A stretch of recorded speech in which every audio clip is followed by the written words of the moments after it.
This is an instruction video on how to complete the IRS 2553, which is the election by a small business corporation. This form should be filed within 2.5 months from the date you apply for your federal tax ID. Part 1 information should be pretty self-explanatory. This employer identification number, you should have received this when you get your federal tax ID.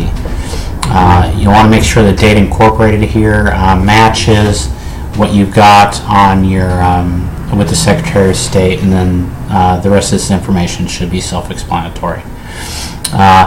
Election is for number D. Election is to be effective for the tax year beginning.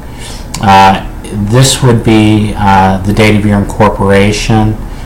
So, for instance, if your incorporation date was October 31st, that date would be there, and then the year. Go ahead and make sure that you've got calendar year checked, and then title of the legal or representative or the officer. This should be the primary officer of the company, or the primary owner, or the president, and then their phone number. So that's pretty much what needs to be filled out on the first page. Put the title here and then sign there. The other thing that you want to do is part 1 on the second page is make sure you fill out information here. So name and address of each of the shareholders in the company, and then you're required to have that signed, the date, have either the number of shares that that person owns or their ownership, and the date that they acquired. For a company that's just been set up, generally this would be the date of incorporation.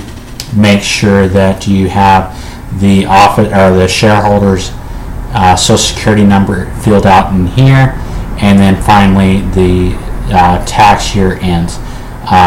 For an individual, this would just be December 31st. And make sure that you've got each shareholder's information listed here, and that each person signs that and has all the other information. On page 3, if you choose to have a different fiscal tax year than a calendar year, then you would fill out this page, but for most of the S corporations, you would go ahead and choose that. Most of the time, we're just filling out pages 1 and 2. This form should be printed out. It can be faxed, or it can be mailed in to the IRS. See the instruction booklet for this form in order to get the fax number and or the mailing address. And that's all that needs to be done on that form.